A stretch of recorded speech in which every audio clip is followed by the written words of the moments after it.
Hey everybody, so what are your weaknesses?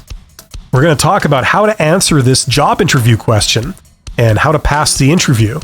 Now, it's funny because there are many types of job interview questions, and some of them give you a platform to sell yourself, to explain what your strengths are and why they should hire you.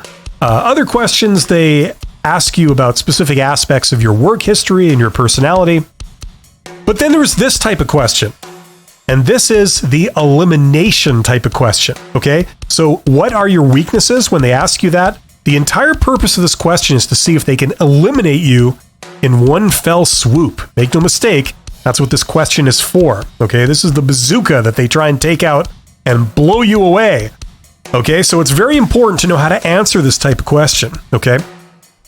And I always think it's kind of funny because on the internet, a lot of recruiters that write articles like this one here, which appeared on Indeed, talking about this job interview question. A lot of times the sort of public story, the public relations story that they give is that, oh no, this question is not about eliminating you. This is about understanding you. And then I also like how in the same breath, they always say, the best thing for you to do is to be open and honest with the recruiter and answer them truthfully when they ask you this question. I think that's hilarious. Yes, exactly. I will tell you exactly what's wrong with me so that you can eliminate me. That is the purpose of this question. Okay, so it's a very tricky question. And, some people, I get a lot of comments on my main YouTube channel. People say, when somebody asks me this question, I say, what's my weakness? I say chocolate, or I say kryptonite, something like that. And I always get the job. Yeah, don't do that, because chances are if the interviewer has done a job interview before, which they probably have, they've heard it. They've heard all the humorous one-word nonsensical responses to this. So they're actually looking for a real answer here. So our goal is to answer the question politely, professionally, and with substance, but at the same time, not give them any ammunition with which to eliminate ourselves, or eliminate us by our answer. Okay? So that's what we're going to talk about. Now, the method that I always use, that I always advise people to do to answer this question is pretty simple. Okay? And it's based on the best answer I've ever heard to this question, which is you answer it with the the good, bad, good formula, right? The sandwich method, right? But there's a little more to it than that. You have to say something bad, okay? So a great way to answer your question, or to answer this question, is to give them something bad, but not something bad that you do, something bad that arises from something good that you do. Okay? So for example, an answer to this would be, somebody says, what are your weaknesses, or what is your weakness? And if you're a supervisor, for example, you could say, well, I like to give my subordinates very detailed instructions, okay? I like to give them in great detail exactly what I want in their work, okay? I don't allow too much initiative because I've been burned on that in the past. People do it any which way, and that's not acceptable. So I give very detailed instructions, and I expect them to be followed, okay? But unfortunately, that has the effect that people sometimes grumble, okay? They don't particularly like getting all that direction. They don't have the greatest warm, fuzzy feeling about me. So sometimes it can lead to me not being well liked as a supervisor, okay? So I'm just going to stop the answer here and draw attention to what I've done. So I've said something good that I do that leads to something bad, okay? So I've avoided saying something bad that I do. Okay, if I were to say some of the answers that they recommend in this article, like for example, I have no confidence, okay? I have trouble saying no. These are faults that can indicate that I am unsuitable for the job, and I would be a bad candidate, okay? I focus too much on the details. I have a difficult time letting go of the project. I get impatient. Okay, it's been difficult to do this. These are bad aspects of you. You're handing them a reason to eliminate you right there. Okay, so that's the problem with answering the question in an open, honest, unrestricted way. Okay, now let's be honest here. We all have weaknesses. Okay, and if we know our own weaknesses, this is a good thing. And if we go a step further and we try to compensate for our weaknesses, that's even better. Okay, this is a sign of a highly capable employee. Unfortunately, what you got to remember is that we're in a job interview, and a job interview is a highly artificial situation, okay? The interviewers don't know us. So we're in fact in the process of giving them a first impression of who we are. Now, let's pretend that they ask this question very early on in the interview.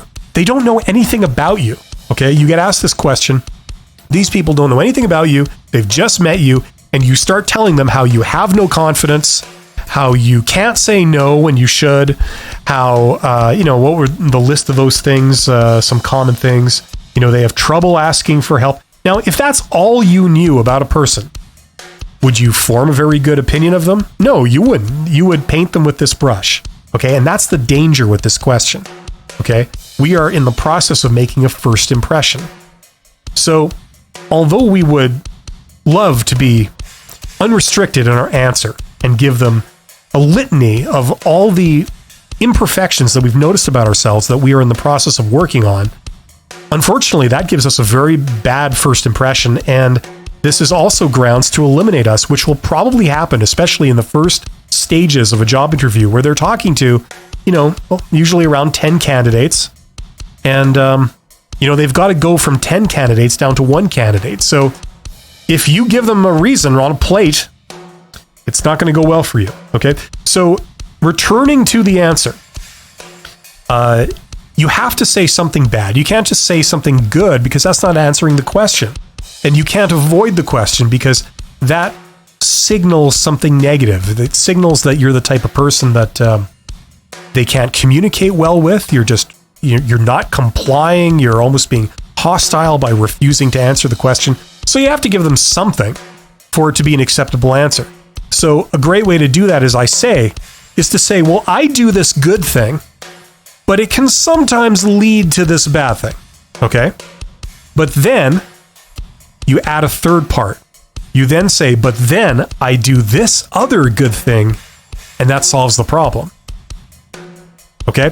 So what you've got is you've got a good, bad, good type answer. And the bad thing in the middle is not something that you do, or it's a fault of yours that you directly have. It's something that emerges from a good thing that you do. Okay? So that is a great way of answering this question. You give them an answer, but two things. Number one, you don't actually give away any kind of serious weakness that you have, okay, ironically. And at the same time, you've told them two great things that you do. Okay, so returning to the example that I had said, okay, if you're a supervisor, they say, what are your weaknesses or what is your weakness? And my example was, well, what was it? I give very detailed instructions to my subordinates, which can sometimes lead to them resenting that. It's maybe not what they're used to. And so, they have some people sometimes have a bit of a problem with that. But what I do is I then make sure that I commend people highly for the great work that they do so that they feel good about themselves. And then at the end of the task, they feel that it was a good experience. I gave very detailed instructions and, it was kind of not what they're used to, but they did it. They rose to the challenge and they were publicly commended for it. And they feel good about themselves and they feel good about working for me. So that would be an acceptable answer to this question because you are giving something negative that happens because of something you do. But at the same time, we're doing this very diplomatically. We're not revealing something that's bad about us, we're revealing two good things that we do and a negative thing that we end up fixing. So at the end of the day, when they summarize their takeaways from our answers, if you've done this right, they shouldn't find any deal-breaking thing, any showstopper, anything that would eliminate you from the running. So you pass the question. Okay? So that is the type of answer that I advise people to do. Now, I want to make a very important point here. This question, it's usually not phrased this way. They're not going to say, so what are your weaknesses? Instead, they're going to ask this question in any number of different ways, different formats. Okay? But basically, it all translates to you having to give a bad thing about yourself. Okay? So, like, I'm going to try and make up some permutations of this off the top of my head here, but instead of saying, what are your weaknesses, they could say, you know, what's something about yourself that you'd like to change? You know, that would be another form of the question. Or they could say, tell me about something that is maybe misunderstood about yourself, you know, or something like that in others. Or if we could talk to your previous boss, what would they say that would be negative about you? You know, something like that, right? These are all different permutations of the same question. You have to answer with something negative about yourself, okay? And that's the recruiter's way of fishing for your faults that they can then use to eliminate you if they choose, okay? And they also think that they're clever in doing this. It's actually pretty transparent. And it wouldn't be so bad if people hadn't been doing this for, as I said, at least 70 years. This has been standard doctrine for, you know, how to interview somebody for a job. And I've taught this in university, so I know what I'm talking about here. Now let's go through this article here. Let's look at some of these specific ones here. As I said, I would not recommend you say any of these. First of all, I don't think you have to make up bad things about yourself. In all honesty, I think each one of us has something about ourselves that we would like to change. You know, we would change about ourselves if we could. So I don't think you have to copy any of any of these from the internet. You know, you focus too much on the details, right? I wouldn't say that. That's a bad thing about you. You know, I know for a fact that they will eliminate some people for saying this. Okay, if they're looking for someone who has to work on, say, multiple work orders or multiple, you know, units of a production process, or, you know, if you're processing invoices in a company or something, they don't want someone that's going to do this and have the work pile up. They need someone who can keep up with the rate of flow of invoices or work orders or whatever you're dealing with. You know, this could be a deal breaker. You have a difficult time letting go of a project. Well, that can indicate a negative aspect of yourself. You know, you become too attached to things. You might not be able to think objectively. And so your judgment might be in question, right? You know, each one of these is a problem. You have trouble saying no. I mean, if you're a receptionist or you're somebody that has to be an inspector or a gatekeeper or anything like this, this is a considerable drawback. This would indicate that you are unsuited for that job if this is true. Okay? So, I mean, I could go down all of them, but I mean, you can see where this is going. If you say you're impatient, or you have no confidence, or you can't ask for help, you know, or you can't work with other people, please do not say this. Okay? I don't think anything will eliminate you faster than that. I know when I was interviewing people for a lot of jobs, a lot of higher level jobs, if someone said this, that would be disastrous for them. And maintaining a healthy work-life balance. Now, that might appeal to some hiring managers. They might think that this is, that's not really a problem. But any genuine hiring manager who knows their stuff will know that this is bad.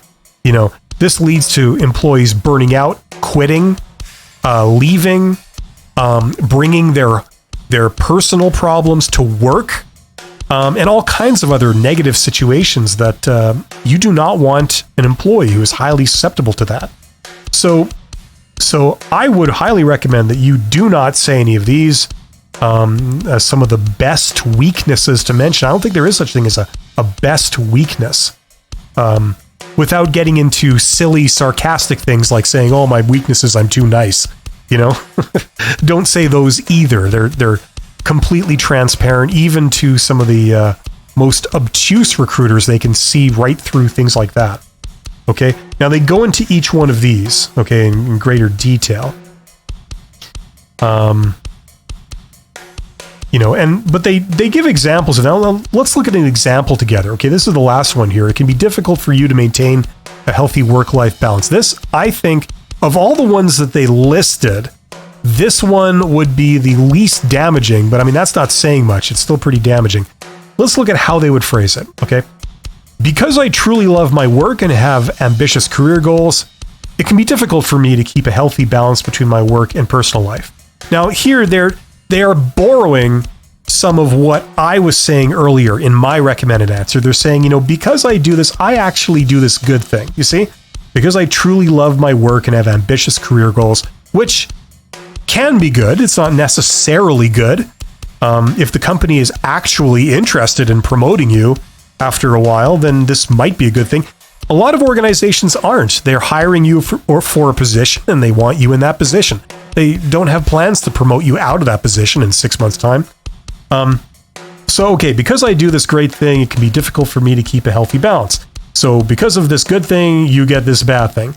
I have seen a negative impact on my motivation and focus when I ignore my personal needs. Now, I would not do that. I would not go into glorious detail about your weakness. Like, for example, if you were saying you had no confidence, I wouldn't say, I have a problem with confidence.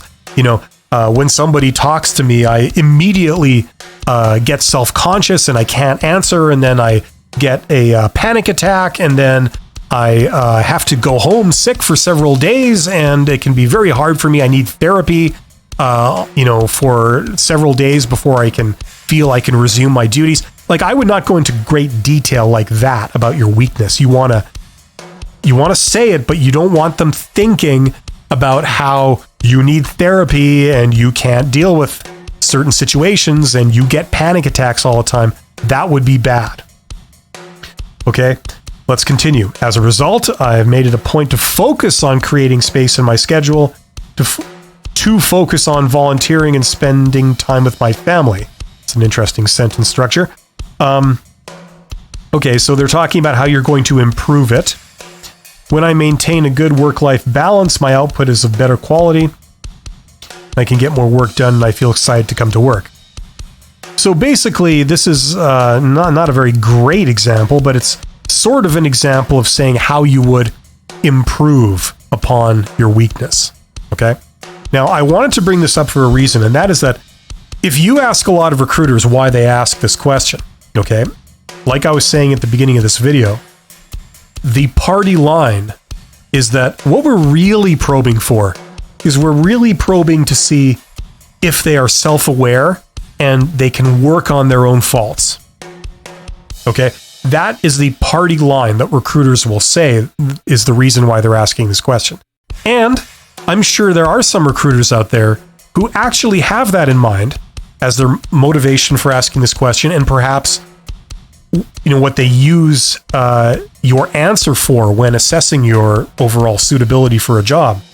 So I'm not going to say nobody does that, but in the real world, what we see is that people don't use that question for this purpose. Okay, that's a very lofty and noble goal, because as we've established, knowing your own weaknesses and taking steps to overcome them is definitely a good thing, and all highly capable people do this. However, a lot of job interviews, it's not conducted with this kind of maturity in mind. They tend to use this question instead as a way to eliminate you by having you tell them the reason that they will use to eliminate you. It's just that simple. Okay, now you may want to add add the fact that you're working on a weakness, that there's nothing wrong in saying that. But let's be clear here. In the vast majority of situations, recruiters are not asking this question to hear about whether you're improving yourself. Okay? So there's no harm in saying you're improving yourself, but that is not the reason why they're asking this question. Okay? The reason why they're asking this question is to try and eliminate you. So the best thing you can do is not disclose an actual, real weakness that signifies that there is something wrong with you as an employee. Okay? That is the primary concern. And things like showing that you're working on yourself, that's of secondary concern. That's a very minor concern. Because the fact that you have a resume, the fact that you have education, maybe you have education and training in multiple things over several years, that alone indicates that you are someone who is working on themselves and you are improving yourself. Okay, so the proof is right there. They don't need to ask you a question to see if you are working on yourself and improving yourself. Okay, so hopefully that makes sense. Hopefully this is helpful to everybody. Just remember that when you're in a job interview, you need to have a very diplomatic answer to this, because if they are going to eliminate you, this is the instrument with which they're going to do it in the vast majority of cases. So thank you very much for your attention and listening this long. You guys are awesome, and I will see you on the next video. Oh, and I will put a link to my main YouTube channel if you want to check that out, where you can actually see my face. Thank you very much and take care.